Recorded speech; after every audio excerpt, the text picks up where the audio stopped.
Aba ay matindi ho ito. Ito nga si Robin Padilla. Galit na galit ho. Bigla hong nagwala. Ayaw magpaawat.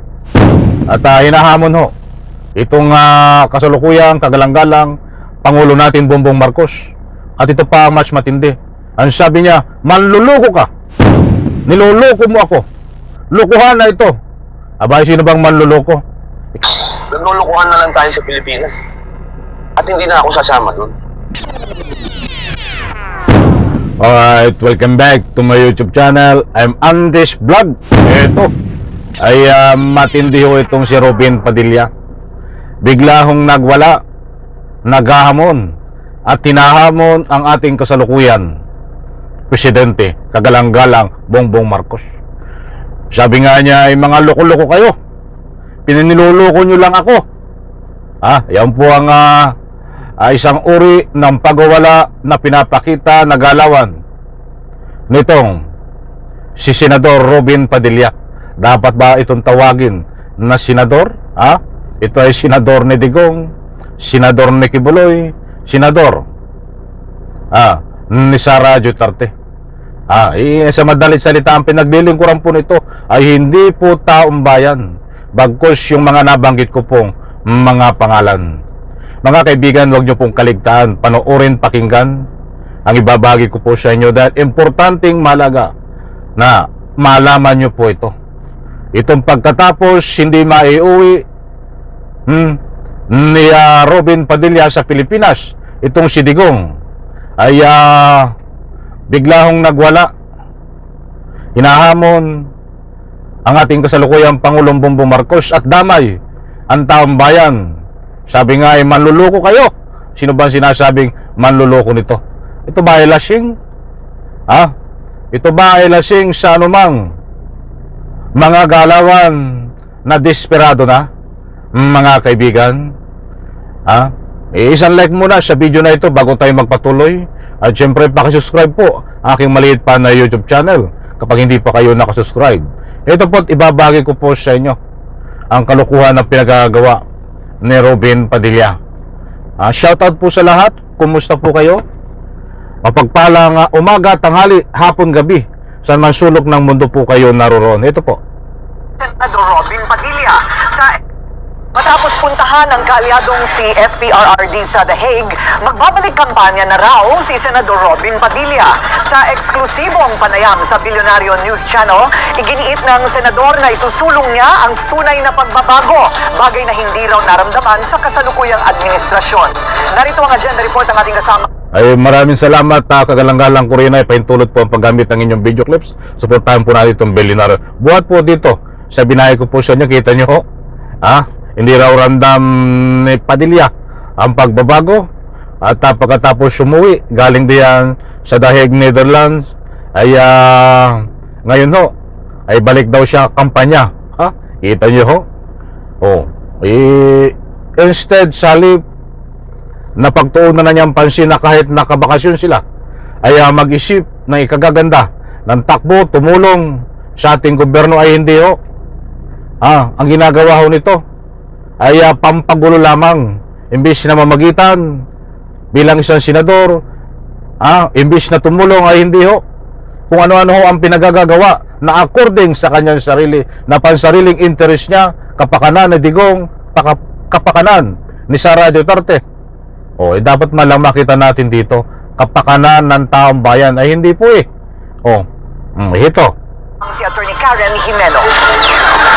Uuwi na si Senador Robin Padilla mula The Hague, Netherlands. Wala pang dinatalyang araw pero inutos na raw ni dating Pangulong Rodrigo Duterte na mangampanya siya para sa PDP laban.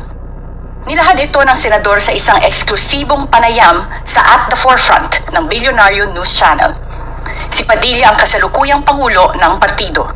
Pagkatapos ng mutuhan, babalik na ako dito.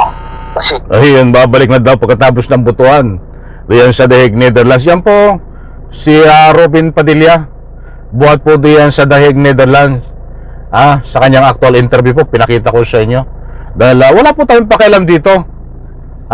Kung siya man ay umuwi, kung hindi ho siya hinalal ng taong bayan. Pinapakailaman lang po natin ito, mga kaibigan, at binibigyan ng anumang public opinion komentaryo dahil siya po ay hinalal ng taong bayan. Pinapasweldo siya ng taong bayan. Pera nyo, pera ng taong bayan sa pamamagitan ng buwis.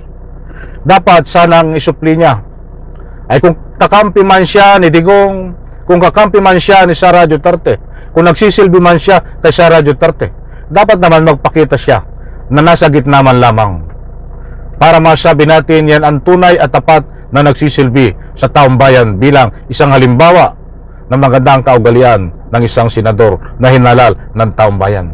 Ay hindi basta nandun siya nakasuksok, nagtatago sa palda ni Sara Duterte, nagtatago sa pangalan Digong, nagtatago sa kanilang mga kakampi na kapag kung ano man ang sabihin nila ay pawang imbento at kasiraan sa gobyerno. Katulad dito, pinapalaki niya. Iuwi daw niya si Digong sa Republika ng Pilipinas. Gusto niyang kasama pagbalik sa Republika ng Pilipinas. Ay ba hindi ka lang nasubrahan ng talino? Dahil wala ka naman talino. Ikaw ay may tama na sa utak. Yan ay atak mo sa ukuti mo. Senador na ito.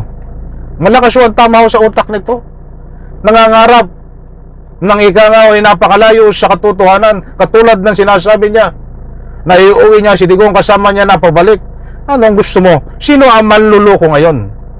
Katulad ng ito, ibabawi ko po sa inyo.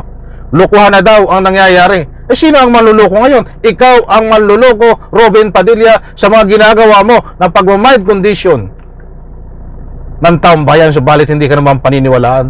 Maniniwala sa iyo ay yung tagasunod. Kami na matitino, mas sa tamang pag-iisip, hindi kami maniniwala sa mga sinasabi mo. Matagal mo nang gawain yun Ito lang, di ba mga kaibigan, matagal na akong gawain ito ni Robin Padilla. Kung ano-ano ang napasok sa utak.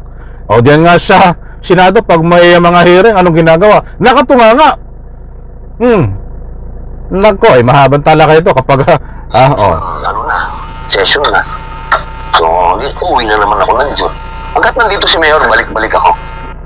2 linggo rin sa Hague ang senador, pero hindi niya daw nadalaw ang dating Pangulo sa ICC Detention Center. Pero isa siya sa nag-alaga kay dating Executive Secretary Salvador Medialdea na kasalukuyang nagpapagaling matapos ang isang surgery. Kasama rin siya sa mga pagtitipon ng Duterte supporters sa labas ng detention center. Hanggang ngayon, hindi pa rin daw siya makapaniwalang nakadetain na ang dating Pangulo. Wala kaming magagawa, kalukuhan mo yan. Kung ayaw mong maniwala, di buwang ka. Isipin mo, kitang-kita nga nakakulong yan si Digong Duterte sa The Hague, Netherlands. Sasabihin niya hindi siya makapaniwala. Anong klaseng utak mo? Ay bulok talaga ito? Hindi ito pelikula. Totoong buhay ito na mga nangyayari sa Republika ng Pilipinas. Hindi dapat scripted. Magising ka sa katotohanan. Marcos administration na po tayo. Bakit hindi po nila buksan yung kaso sa Pilipinas? Bakit po natin kailangan nandito tayo sa ICC? Dahil meron naman po tayong tumatakbo na gobyerno at batas. O ba't hindi ko po sasabihin na geopolitical? Nabanggit din ni Padilla na hindi na raw worth it ang mga sakripisyo niya para sa bansa. Lalo na't di na raw niya ramdam ang pagbabago, maliban na lang kung maiuuwi ang dating Pangulo sa Pilipinas. Pero pagdating sa sasabihin mo sa akin kung gusto nating magbago, hindi natin gusto magbago. Naglulukuhan na lang tayo sa Pilipinas. At hindi na ako sasama doon. Umadaing na rin daw ang asawa niyang si Mariel Rodriguez. Nako, ay wala kaming pakialam sa mga sinasabi mo dumadaing ang asawa mo. Huwag mo nang idamay dito yan. O sasabihin mo naglulukuhan? Sino ang manluluko ngayon? Sasabihin mo, iuwi mo. Si Digong, sino niluluko mo? Ikaw ang manluluko, Robin Padilla. Tapos ngayon sisisihin mo itong kasalukuyang Pangulong Bongbong Marcos tungkol sa mga kaso. Dapat nga marami pang dapat pag-aralan, dapat malalim ang iyong pangunawa at talino. Ay wala kang pangunawa dito kung anong nangyayari sa kaso na ito, kung bakit napapunta sa ICC. Yung amo mo, kaya nagkakaso sa ICC ito si Digong, itatak mo sa kukuti mo, Robin Padilla, dahil nung kapanahonan niya ay inabuso niya ang kapangyarihan. Mahabang usapin yan, papayaw pa lang yung padaan lang. Naku ko, saka natin ituloy ito, mahabang interview po ito eh. Mga kaibigan, baka tayo kulangin sa oras. Muli po, isang like ko sa video na ito. Mga kaibigan, ang maliwanag po dito, ang ginagawa ni Robin Padilla ay isang biglang pagwawala. At ang sabi nga niya, ay wala hong patutunguhan, lokohan na ang nangyayari. Mga kaibigan, naghahamon pa sa ating kasalukuyang presidente. Yan ho, ay isang uri ng pagwawala, mga kaibigan. Maraming salamat, bye-bye. Palapakan.